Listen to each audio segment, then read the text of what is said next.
Dear listeners, we are back once again with a story written by Ronald Burns. If you enjoyed Ronald's story, be sure to explore more of his works on Amazon. We've included links to his stories in the description box below, so you can easily dive into his captivating storytelling. Also, please like the video, subscribe to our channel, and hit the bell notification icon. Now let's get on with the story. An elderly couple walked up to my wife of 1 year, Nicole, and me as we played with my golden retriever. Zuma in park with the bright sunlight filtering through tree branches. Is she a rescue, they asked. Yes, I replied, pointing to my wife, and so is my dog. They laughed and kept walking. Nicole kissed me. 2 years before, Roxanne, my then girlfriend, and I were at a bar when the lead singer asked for requests. And Roxanne requested Roxanne by Sting. He began flirting with her as he sang. A few weeks later, she ran off with him.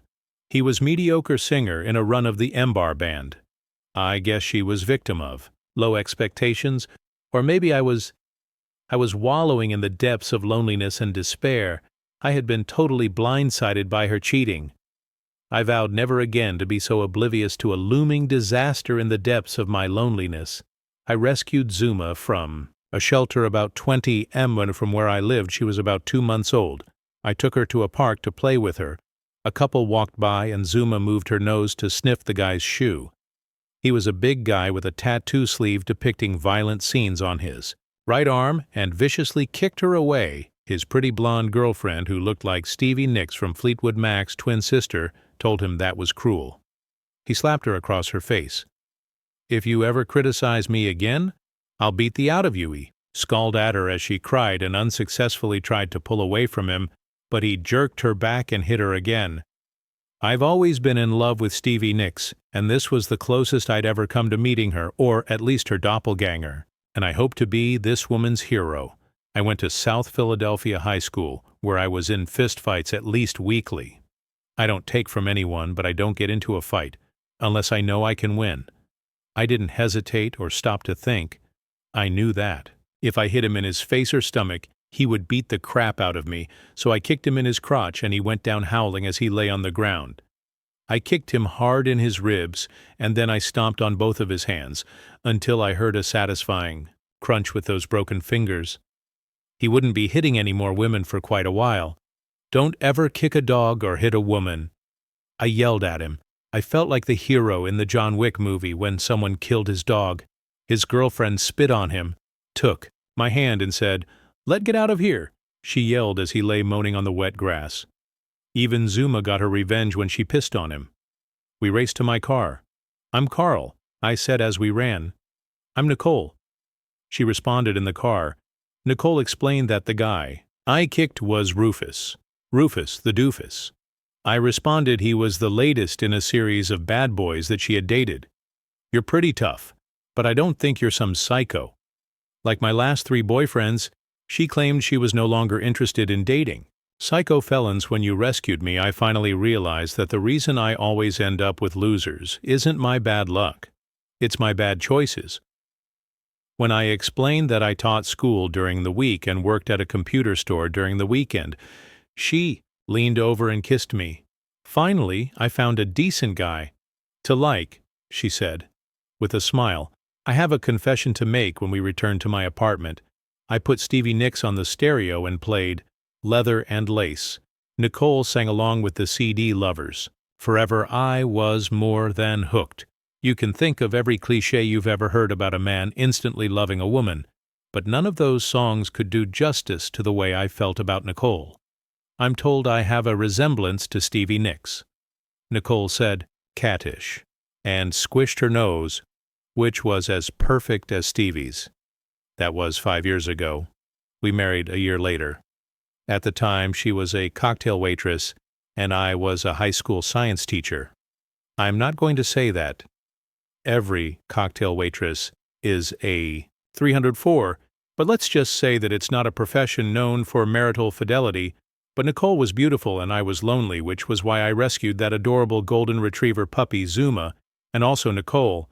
I always had this hidden fear that Nicole would revert to her old ways and leave me for a bad boy because bad habits are so hard to break. But I loved her so much that I accepted the risk. I wasn't happy with the nighttime hours that a cocktail waitress had to work, so I paid for Nicole to go to school to become a beautician. I'm not completely naive, and like that idea that she wouldn't be around horny, drunken men all night looking for a hookup, but instead work during the day. And with women, I have too many flaws and weakness to mention. While Nicole has only two, she is a prissy, neat freak who has to immediately use a bathroom to clean herself after intimacy. No afterglow cuddling for us, and with an insanely sensitive sense of smell and accompanying gag reflex. Just the idea of picking up Zuma's poop is enough to send her vomiting to a bathroom toilet. One day she confessed that as a child, her toilet seat broke and she fell into a toilet filled with her diarrhea. And frankly, she never recovered. In fact, she still occasionally had nightmares about it. I took care of any occurrence that might smell badly because of Nicole's sensitive, almost ridiculous gag reflex.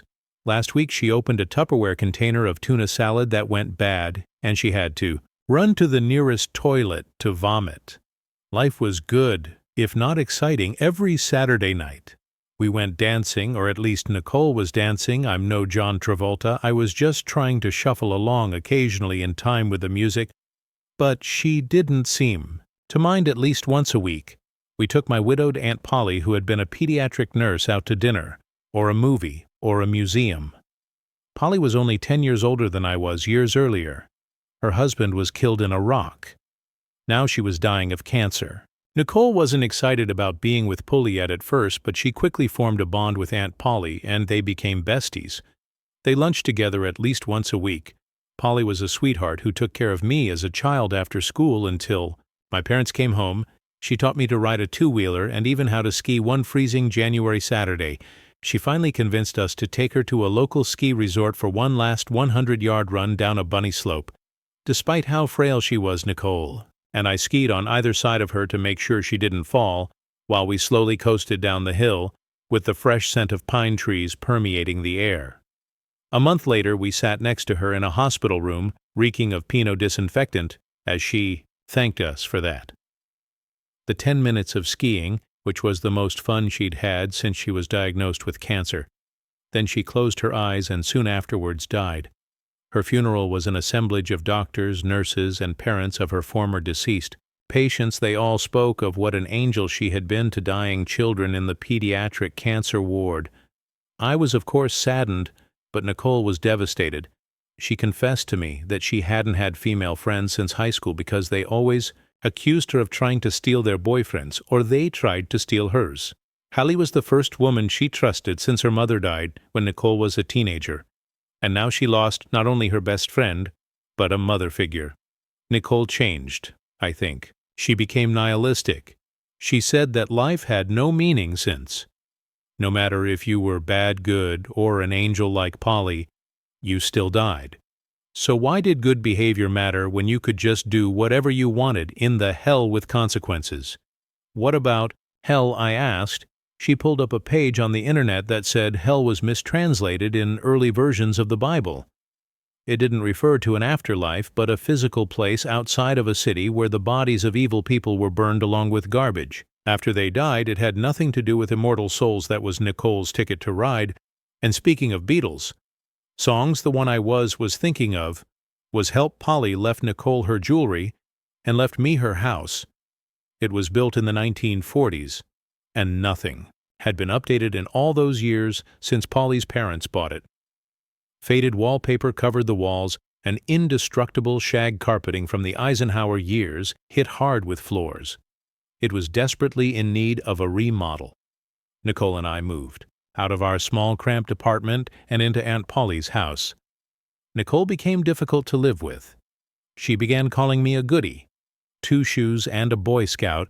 When I queried her about what was wrong with that, she claimed that we were missing out on all of the fun and excitement life had to offer, but wouldn't tell me exactly what that meant, practically speaking.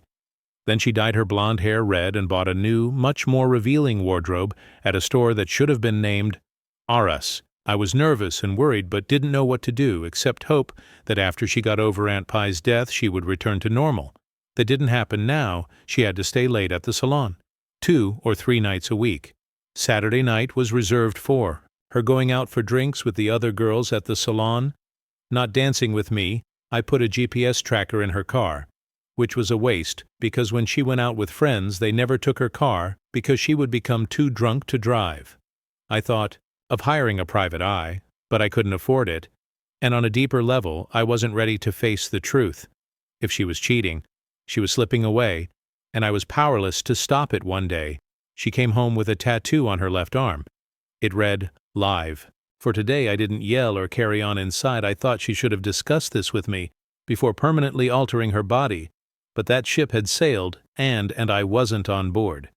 Peter, who she claimed was the husband of one of Nicole's beauty shop clients, was a contractor, and we interviewed him to redo the kitchen and the bathroom. He roared over to our house on his Harley Softail and walked through the home with us to give us an estimate. He would tear down a wall between the kitchen and the dining room to create an open concept kitchen. The whole job should take between 4 to 6 weeks.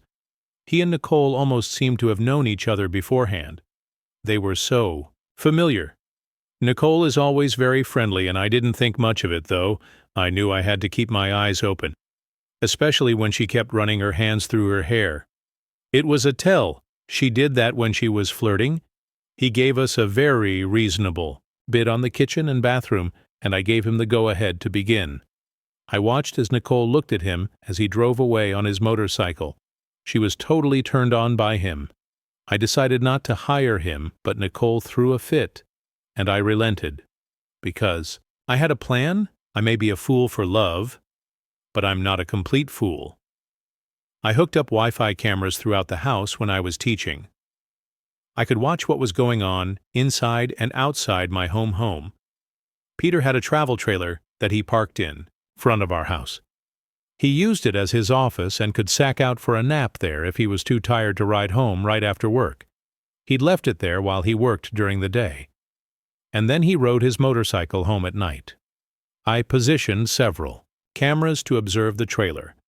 I know that I could have fired Peter or not even hired him, but if Nicole was a cheat, I needed to know. And instead of playing Magnum and following her all over town, I could monitor her actions at home. This could turn into a trap with Peter, as the bait confirming my worst fears or putting my mind at ease. If she was faithful, I was playing double or nothing with my marriage. I wasn't placing any bets one way or the other on the eventual outcome. 2 days into the remodel, as I ate a tuna fish sandwich on stale bread in my high school's cafeteria, I tuned on the cameras in my house and discovered Nicole, arm in arm with Peter, walking into his travel trailer. They stayed there for over an hour. When they left, they were both busy buttoning up their tops and pants. I saw that Peter the cheater had tattooed sleeves on both of his arms. Nicole was laying down from her old boyfriend Rufus, who had only one sleeve. I sat still for a moment as I tried to get in touch with my feelings. I live in California, and that's what we do here. We get in touch with our feelings with deep, cleansing breaths. But I spent my high school years in South Philadelphia, and there we have a different way of dealing with cheating girlfriends and wives, and it isn't pretty. My most prominent feeling ricochets somewhere between rage and grief. I was completely broken-hearted. I lay my head down in my arms on the table and cried for a few minutes. I felt like I was losing my mind. How could she do this to me, to us? I was out of my mind with pain. When I lifted my head from the table, I was fixated on getting my revenge on Nicole in a way that would drive her insane, and I'm not speaking figuratively. I truly wanted to drive her out of her mind and make her suffer, like she was making me suffer. I gave her everything that I could. I gave her all of my heart and most of my money. And now I saw that it didn't matter to her at all. I wondered if this was her first time cheating on me, but I doubted it. She jumped into bed with Peter much too quickly for this to be the first time she cheated on me. I felt like such a fool. Like the song says, everybody's somebody's fool. My first order of business was to reconnoiter the enemy's stronghold, his travel trailer, at my first opportunity. One asked Peter to give me a tour. I told him I was thinking of buying one. He was happy to show me his traveling castle. I think he also took pride in showing me where he was intimate with my wife, though he didn't know that I knew I showed special interest in the small bathroom, enclosed only by a flimsy faded yellow curtain, and had him explain how the toilet and wastewater holding tank worked. He explained that he had a pump truck show up every Friday afternoon to pump out the 50 gallons of poop and urine so it didn't stink up the mobile home, because not only did Peter and my wife use it, but so did his crew. He took me outside to show me the hookup. For draining the poop from the holding tank into the pump-out truck, I had intentionally left my keys in the trailer and went back to retrieve them, while I was inside. Alone, I placed a tiny battery-operated Wi-Fi camera facing the bathroom hidden. By a bunch of blueprints, I took a photo of the drain for the holding tank I needed to know the exact size of the nozzle using cache that would leave no trail back to me. I bought a large cylinder of compressed air with 3 0 lbs per square in of pressure that would empty the giant cylinder in a few seconds, a 20ft hose, and correct nozzles to connect the cylinder to the holding tank at the appropriate time. I had the tank and hose in the trunk of my car, a large Chevy Impala about 20 ft away, the same car that Nicole claimed was so boring on Friday. I ostensibly left the house at my usual hour, claiming I was on a 2-hour bike ride for exercise. It was President's Day, so the school was closed. I used my specialized electric bike that I rode to work several times a week for exercise. I stopped several blocks away and monitored my home on my cell phone about a half hour after I left. Peter showed up on his motorcycle, and Nicole joined him in the travel van. I returned and waited 20 minutes until I saw through the hidden camera Nicole enter the small bathroom. Since ours was still unusable during the day when the construction crew worked on it, I silently opened the trunk of my car, connecting the high-pressure air cylinder to the pump-out valve on the trailer's toilet. Then I opened both valves all of the way as 3 0 lb per square in of compressed air shot through the clean-out valve, hurling 50 gallons of urine and poop back up from the holding tank, through the toilet and into the air, covering Nicole with it from head to toe, as well as the rest of the camper. She let out a blood-curdling scream. I disconnected the hose, hid it in the trunk of my car, leaving no evidence of my involvement, and quickly rode away on my bike. 10 minutes later, I received a call from the fire department, who had been called to my house and found that my wife was insanely screaming and vomiting while running around the front yard naked and covered in poop.